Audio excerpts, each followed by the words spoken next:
Hello and welcome to the Best and Worst Pictures podcast. I'm your host, Jake, and with me, as always, my good co-host, Ian.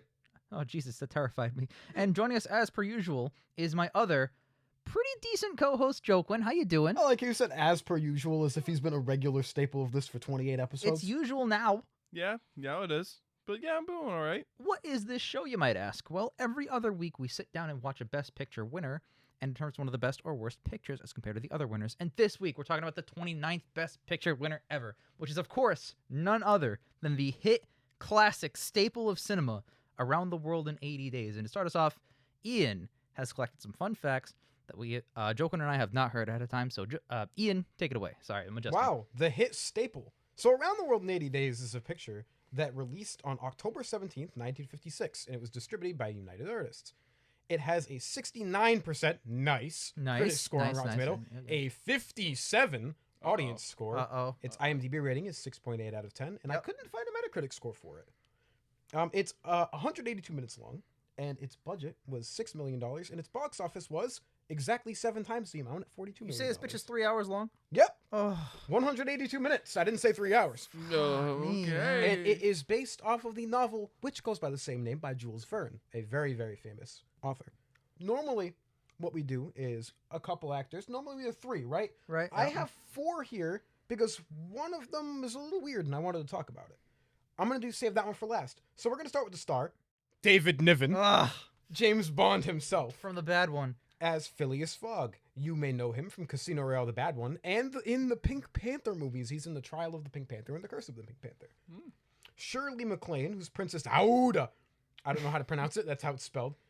She's in The Trouble with Harry, the 1955 Alfred Hitchcock film. The Apartment, 1960, which we are going to be watching. Bewitched from 2005. And the live-action Little Mermaid movie from 2018. She's still alive and making movies. Good for her. Yeah, she's in a to-be-announced movie called The American Dreamer. And second to last but not least is Robert Newton as Inspector Fix. He's in Gaslight, 1940, which we have talked about a couple times now on the show. Yep. And Henry V, which we also talked about a couple times in previous years. This was Robert Newton's last film role before his death. He died of a heart attack. He actually had rampant alcoholism and was not allowed to drink before, while filming this movie. The director didn't want him because he was an alcoholic. Yep. And the stipulation was, you're not allowed to drink while you're doing this. After the film was done, he drank so hard and then had a heart attack. Oh, And died? Yep. This was his last role. Oh, well. And last, actually, is a man who goes by Cantinflas. He is Passepartout. He was mostly a Mexican comedian and film actor, but the script actually changed for this movie because he's in the movie. He was a really, really big deal in Mexico. So the role of Passepartout was greatly expanded from the novel to accommodate Cantinflas because he's the most famous Latin American comedian of that entire time period. And he winds up being the actual focus of the film as opposed to just being a side character from the novel. In the novel, Passepartout is French as opposed to in the movie where he speaks very fluent Spanish. Mm-hmm. And he arrives by balloon. oh my God. In the Spanish version of the movie, his name is changed from Passepartout to Juan Picaporte. Those are the actors I chose to highlight because they're most of the mains in the movie, actually. This movie has a ton of stuff that we're going to be talking about. But those are the main people of note. Did this movie get a remake? Yes, and we're going to talk about that in a little bit. Jackie Chan, I remember that. So the movie was directed by Michael Anderson. He also directed 1984, 1956, and Logan's Run, 1976. Very, very interesting on the production notes is this was the first film ever produced by Michael Todd. Now, Michael Todd doesn't sound like a real person. Nope. It sounds like I fucking made him up. It does. It But does. Michael Todd actually owned an entire production company and a film company before this, which was called the Todd AO. And the Todd AO ran at 30 frames per second, which was incompatible with the 35 millimeter standard of 24 FPS. So Around the World in 80 Days was filmed twice. What? Really? Just like the first feature in the Todd AO format, Oklahoma. But this movie was filmed with Todd AO at 24 and in 35 reduction prints. So this movie ended up much more expensive because of that. Fuck.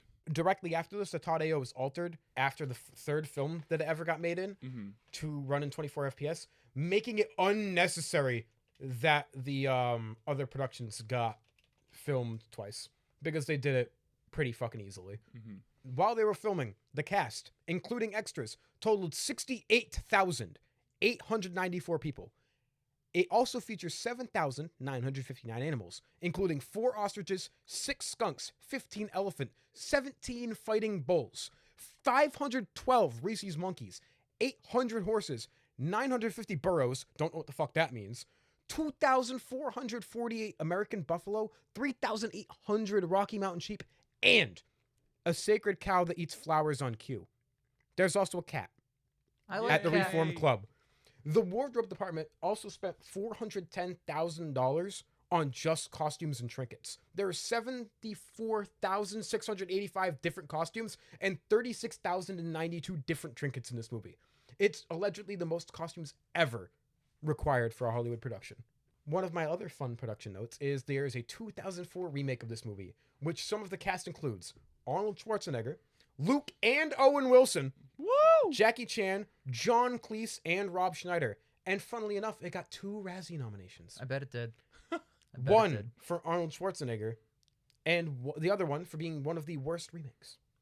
There are some fun cameos in this movie. I don't know if you guys want me to say what they are beforehand, or if we want to see if we can point some of the people out, because some of them are very famous people. How many are there, you said? 1, 2, 3, 4.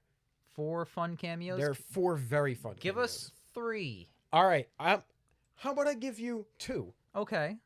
Buster Keaton, who's very famous for this time period. Okay. Yep. Frank Sinatra also cameos in this movie. Ooh. Okay. And 2 of them are actors. Very, very, not prominent now, but are very prominent from some franchises that we hold near and dear. Mhm. One of them, I think both of you have the ability to recognize. The second one is more of a me and you. Mm-hmm. Yeah, I will give you that. It's a Universal Monster guy. All right. Just to throw that out there good, for to, you. good to know. There's like 10 of those. And that's and it. now we're going to go to the awards show. So this movie got 8 nominations and won 5, including Best Picture, where it beat out Friendly Persuasion by William Wyler, a staple here, Giant, George Stevens, Harry Ginsberg, The King and I, Charles Brackett, and The 10 Commandments, Cecile B. DeMille. It lost Best Director to George Stevens for Giant. It won Best Adapted, beating out Baby Doll, Friendly Persuasion, Giant, which they lost Best Director to, and Lust for Life. It won Best Score for a drama/comedy. Noted that is a posthumous award because the person who scored the movie passed away before the Oscars, beating Anastasia, Between Heaven and Hell, Giant, and The Rainmaker. It lost Best Art Direction, Color, to The King and I. It won Best Cinematography, Color. It lost Best Costume Design, Color, to The King and I again. It won Best Film Editing. Noted, Around the World in 80 Days is the 6th film at the time to win Best Picture without receiving any acting nominations at all. Okay. The person who presented Best Film Editing, famous ancient man Kirk Douglas. Okay. Ancient. Yep. The Oscar for Best Original Story for The Brave One was this year awarded to Robert Rich, a pseudonym of yours truly, Dalton Trumbo, who was Fucking blacklisted at the time and could not receive the credit under his own name. Love Dalton Trumbo. Director John Ford's classic, The Searchers, widely seen as one of the best American films of all time, did not receive a single nomination. I watched The Searchers. It's okay. Don't know if it's really that great though. And that wraps up our fun facts, except the titular, the most important fun fact of all time, Uh-oh. our Mary Pickford fact. Woo! And our Mary Pickford facts. So the Mary Pickford facts are harder for me to find personally because I don't know which ones Mud used. Oh, And I didn't go and listen to all of them. So we might get repeats, and I'm very sorry, there's like everybody. 30 episodes, man. I don't blame you. But Mary Pickford made her theater debut in the year 1900. Oh, 1900. You're like, oh, that was a very long time ago. Mary Pickford, born in the year 1892. She was 8 years old when she made her theater debut holy shit. in the Toronto Princesses Theater, playing in The Silver King. That was in January of 1990. April 1990, she started touring in the play The Littlest Girl. At the age of 8, she was in her first play, and then subsequently in her first touring play. I was just gonna point out that if she never died, she'd be 129. Just want to point that out. Yep. Let that. She would almost be 130. 130, which is pretty much insane. insane. But that wraps up our fun facts from around the world in 80 days. And we will see you guys after this. In like 5 seconds.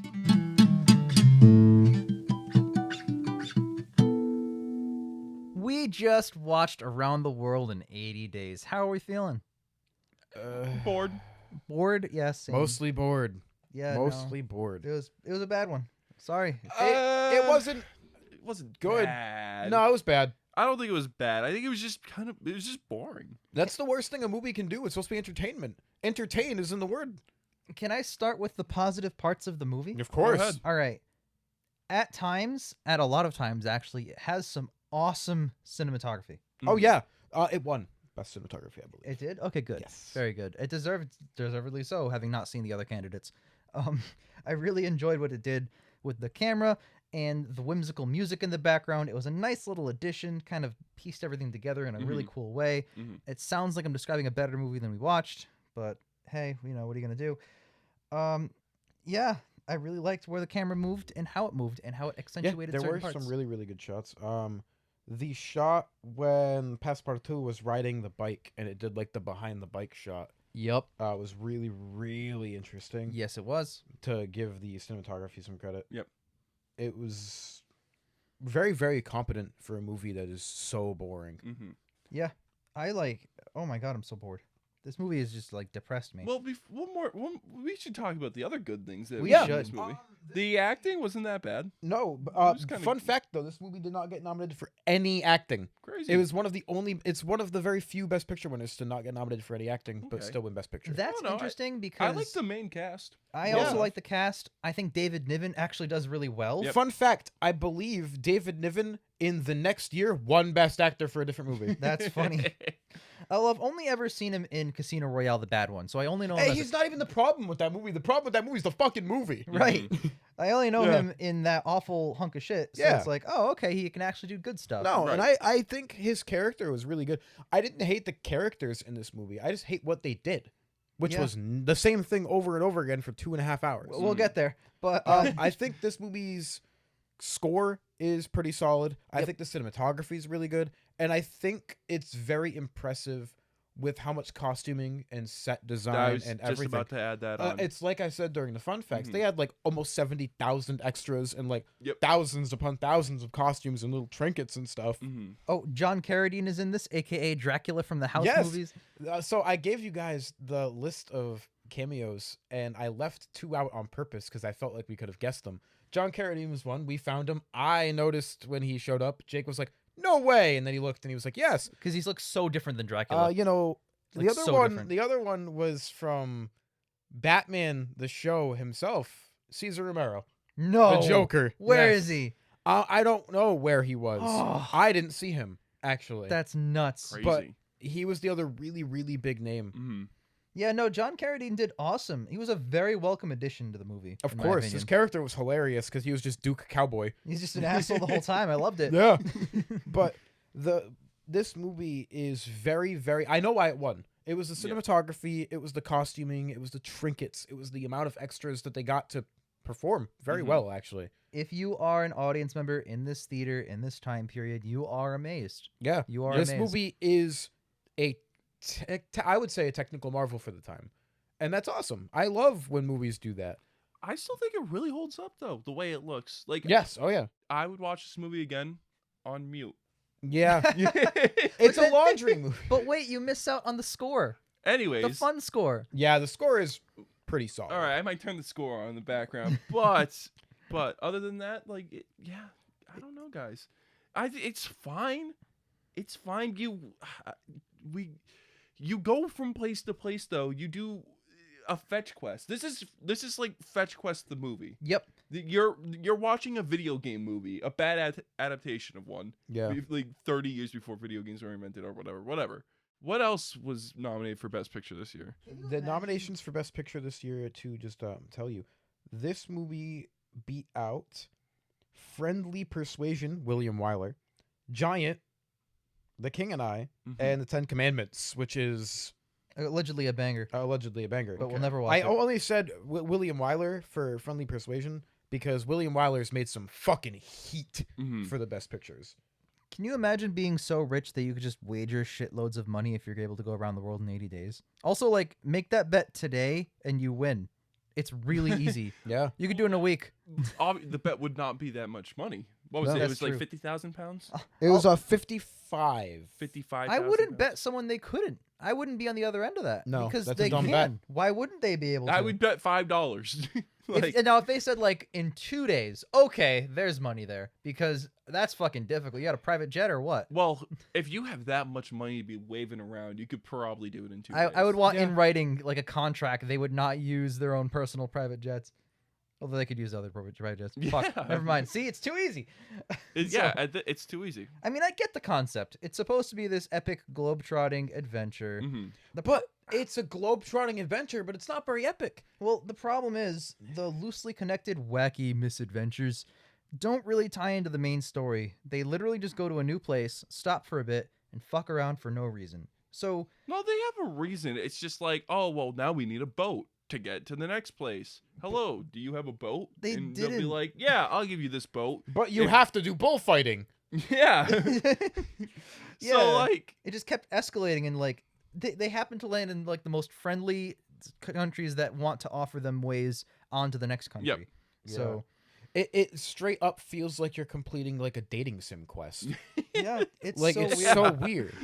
yeah. It's to the point where it's not like believable. Like I wouldn't buy this happened. No, You know, what? honestly. like it's out of the realm of like any kind of thing. And I think it's because it's adapted from the book, and the book has more depth to everything going on, but they Mhm. can't add more depth without making this a 30-hour long shit show. yeah, that's how probably. book adaptations usually go because there's just so much there. That's why at the end of this movie, I pitched to you guys this should be a miniseries where each episode takes place in the new location. That could work really well. I think that would work a lot. It works better. It works better. It works better than having it be in a movie where you have to sit through all of it. Yep. And you In could one also sitting. like have like I don't know the main characters kind of go through arcs and change a Yeah. little bit over the course because like I feel like David Niven is identical to how he started the movie.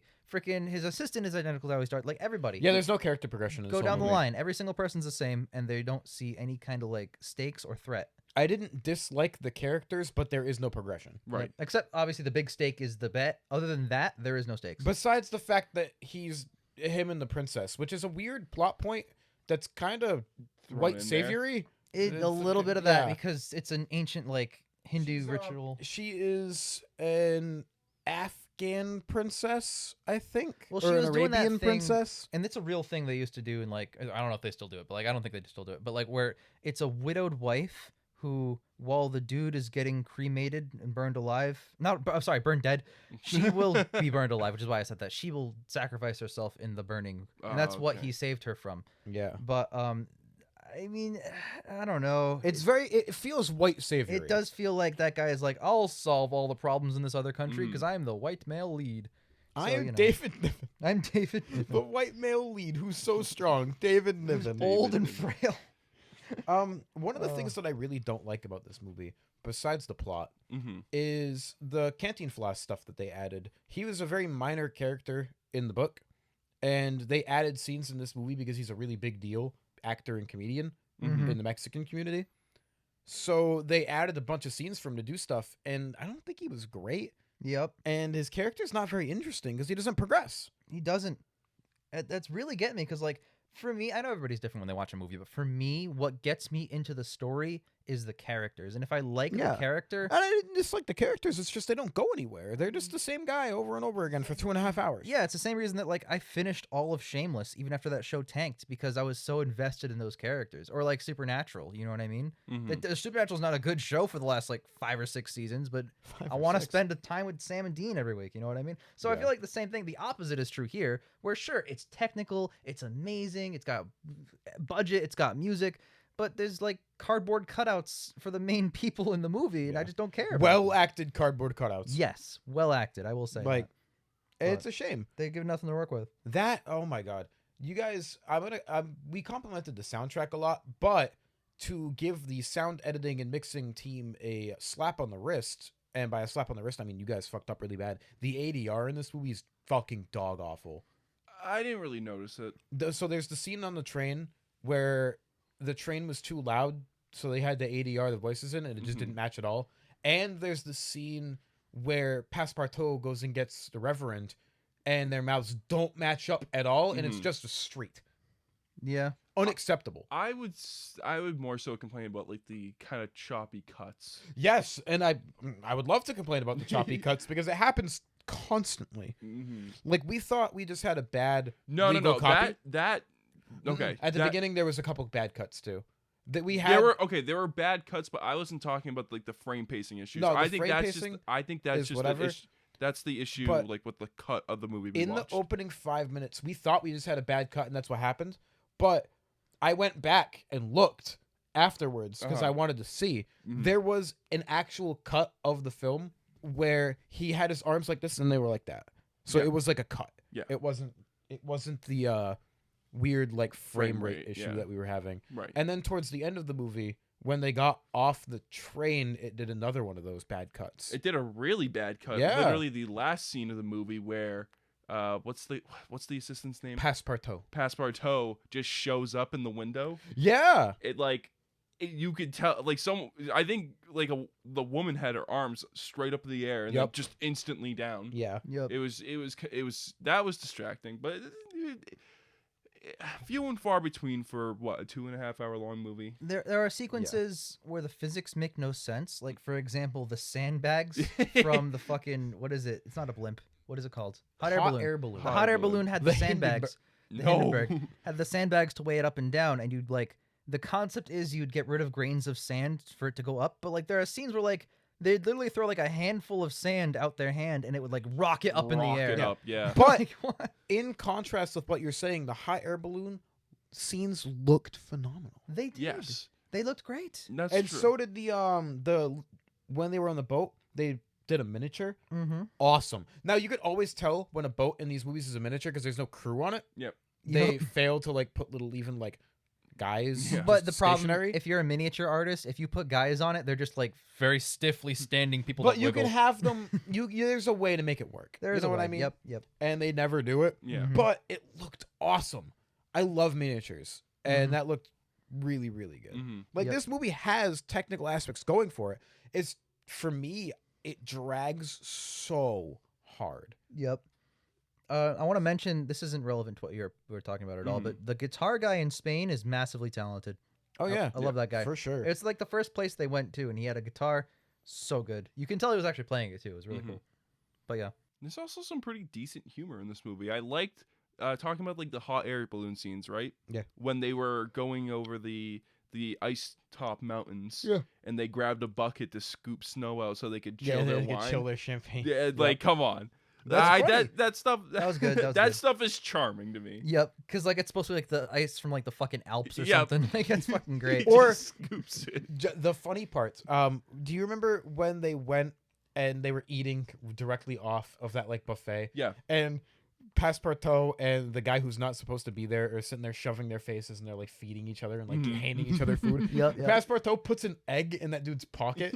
he just like opens his coat, puts an egg, taps it down, and then goes. Yep. It's so funny. Oh Like, my God. There are some really stupid, funny, charming scenes in this movie. It's not jokes per se, but like good like comedy comes out through the acting, which Yes, I think yes. is really dope. Yep. Well Yes, it's very good. It's like visual comedy, Right. not like movie go quip. done. Comedy. Yeah, this Pretty is much. Not, this is not movie go quick. This is not awkward. You just get sassy British man, Yeah. and then like And his sass is very funny, but it's not like quippy funny. It's Right. just him kind of being a dick, and it's like, it's charming. yeah, Like it's yeah, it's very nice. What he's saying isn't funny. It's just the way Yep. the way he's acting is kind of funny. Yes, he's So- very very uptight and posh about things. Yep. but in a very good way. Mm-hmm. The biggest negative. I want to talk about the biggest negative in this movie. Okay. And I think it's the portrayal of Native Americans. Oh. Yeah. Is pretty bad. They used the Washington football team word Quite a bit. Yep. Mm-hmm. like at least twice. They say, don't worry, these are the friendly ones. You'll get the bad guys, the ones savages. later. Yeah. It's like, ugh. do we have to do this? Mm-hmm. Is this really what we have to do? And then you get like the stereotypical chant when they're going to attack the train. Yeah. Yeah. No. They attack the train They're- and they shoot obviously very fake arrows, by the way. Yeah. Because one of them hits Passepartout in the neck and it Mhm. just bounces off and rubbers. It's so funny. There was a reverse arrow shot, Yeah. which is kind of funny to look at the way Yeah. they were trying to do that. But like, I didn't like the portrayal. It's very indicative of the time of the movie came out. Mm-hmm. You know but what's really still not acceptable. you know what's like incredibly shitty? This portrayal of Native Americans is like not in the top 5 most offensive Best Picture winners so far, in terms of what they've done thus far to this point. Because you've got things like Cimarron, Gone with the Wind, which Joken has actually seen, Mm-hmm. and freaking what was the other one? Ziegfeld with Oh the my part in the God. middle with the blackface. So yeah, there's like parts. the literal black Literal, face? yeah, so there are parts. What was the movie you guys watched where like the kid just dies and they just don't care That's about him? Cimarron, right? That's Cimarron. Yeah. Okay. Which is there's a lot of that's Just- one layer of racism in that movie. Or Um, oh my god, dude, it's bad. It's bad. It's It's bad. a bad time. But yeah, no, it's still not acceptable. I'm not, comparing these things, but I am. Well, let's compare racism now. Which racism? No, like it's obviously a problem, and it's indicative of the times. We're not gonna get out of that for a hot minute, I think, A little bit. A little bit. and I Yep. think it's gonna Civil Rights Act still hasn't passed. I think know. it's gonna come back in sprinkles, even like the 80s and 90s, probably. Don't worry, Mhm. Joken. Once it passes, that means racism is cured. So once we get to that point, we're okay. Racism and sexism both cured. Both cured. It doesn't exist. It doesn't exist. Yeah. No, there are some cool dancing sequences. Not relevant. They're very, very long, prolonged Yep. dancing sequences that, again, just like everything else we're talking about, very well done. They're Still neat not to look important. at. Yeah. And so this movie, I want to point out that this movie, we thought it was gonna be longer than it was, Mhm. Yeah. and it was like a half hour shorter. But there was an intermission with 30 minutes left or so, or like 45 minutes left or Yep. so. The intermission like breezed by. Yeah, So, it was like 2 minutes. Yeah. But we had an intermission for the last 40 minutes of the movie, which that leads me to believe that this is probably a cut version, I would assume. Maybe if you cut down the intermission is what I assume. Yeah, Mm-hmm. I don't know. because it was supposed to be 3 hours. I It don't was know what less. scenes you could have added to like assume that this Another is a cut travel down. scene, Jake. No, Yeah, oh boy. no, They no, visit another location. no more locations. I think expanding upon the locations you already have, so it doesn't just feel like fetch quests. Nah. Nah, that'd be crazy. Nah. Stop This- thinking with your head. Or like more reasoning to why he actually gets arrested. Because let's be real, Oh, well, we know why he got arrested. It no, was- okay, yes, but they literally just say, "Oh, we think he did it. Let's arrest him," instead of like no, actually no, going no, no, into no, it. no, no. They tried. They were stalling him. That was the whole point of that. They were just trying to stall No, they him. literally thought he robbed the bank. They at the did. beginning That, of the that was a movie. plot point. Yeah, Yeah. they thought he robbed the bank. Mm. This movie starts out with like David Niven bullshitting his way through the world's countries, but then it becomes him conveniently like teleporting through every single place with Yeah. like barely any explanation. Yep. Like at least like in the early countries like Spain and stuff like that, you see why and how. Like, oh, I got to get this boat. I got to go to this side quest. But like then it just becomes like, hey, I'm here. Now I'm there. Now I'm all the way back home. Mm. Like they really just like gloss over everything. Very much so. This movie is its speed ran version of the book, but at the same time drags so hard. I know. I'm It's so, so confounded. weird. I'm confounded by how this both is very fast paced and very slow paced at Yeah. the same time. It's all right. To its credit, fast paced movie. I think it really does skimp out, which is why I think it's fast paced. But it's slow in the sense that it doesn't really give you anything besides the visuals to latch onto. Mm-hmm. And even then, the visuals are really solid, but there are definitely some scenes that shouldn't have been in this movie.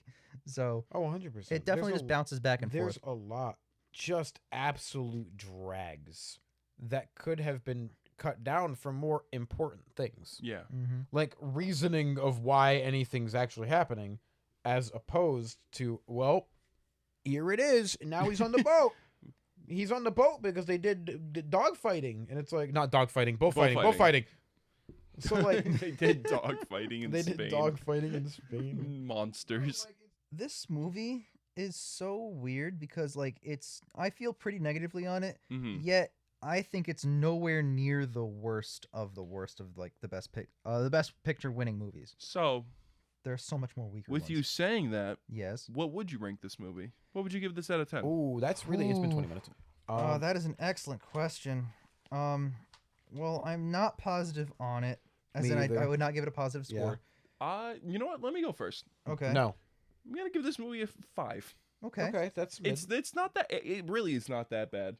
There are some parts that are very enjoyable. The cinematography is great. The set design's great. The characters are pretty decent. Like, there are good things about this movie. It drags on a little bit, but I could probably, if I wanted to sit through this again, I could. I would agree with you that I could sit through this again, even though I end up not liking the movie. Yeah. You know what, Ian, you go first. It goes from showing me the same scene in different places, slightly different, over and over again, to all right, next place. You just drop the explanation. So, because this movie drags so hard while also speed running the plot, I don't think I can give it more than a 3, to be quite honest with you. It's bad. Simultaneously going too fast with the plot, and then also the plot feeling like it goes way too slow. The characters never develop, and yeah, it's really pretty to look at most of the time when it's not fucking jump cutting to nothing. Yep. Plethora of error in the scripting because you made the movie too fast and too slow, and the characters don't do anything. The acting is fine, but it's not phenomenal.